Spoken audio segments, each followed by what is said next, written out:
कुछ लोग कहते हैं कथा सुनने से क्या होता है, वैज्ञानिक प्रमाण, आध्यात्मिक प्रमाण।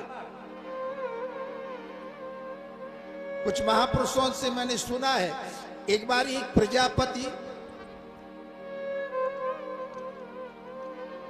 चिलम बना रहा था, मिट्टी की चिलम।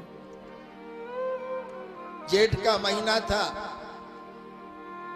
ग्रीष्म ऋतु, तप्त धूप। उसकी पत्नी ने कहा, श्रीमान जी इसका आकार थोड़ा बड़ा कर दीजिए।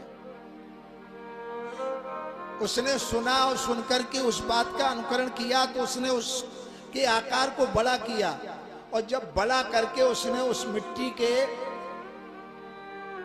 मंगलमयी कलश को, सुरही को पकाया, और जब पानी भरा तो मानो उसमें से आवाज आई, और हंसकर के कहा, वाह क्या आनंद है। उस बनाने वाले ने पूछा कि एक बात बताओ, एक बात बताओ, तुम हंस क्यों रही हो?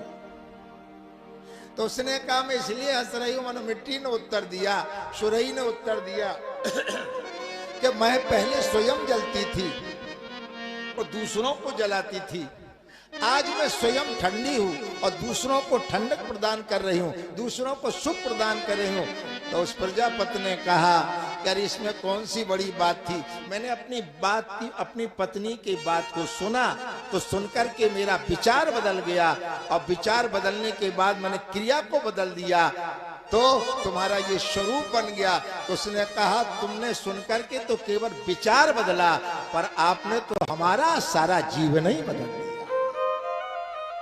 इन बच्चों को, इन बेटियों को, इन नौजवान युवकों को आज भागवत में आप लाइए, इन्हें इतिहास सुनवाइए, इन्हें वीरता की कथा सुनाओ, इन्हें शिष्टाचार सिखाओ, विनम्रता सिखाओ, झुकना सिखाओ, शीलता सिखाओ, अनुराग सिखाओ, स्नेह सिखाओ, राष्ट्रीय प्रेम से, ओतप्रोत भावना से पूरित कर दो।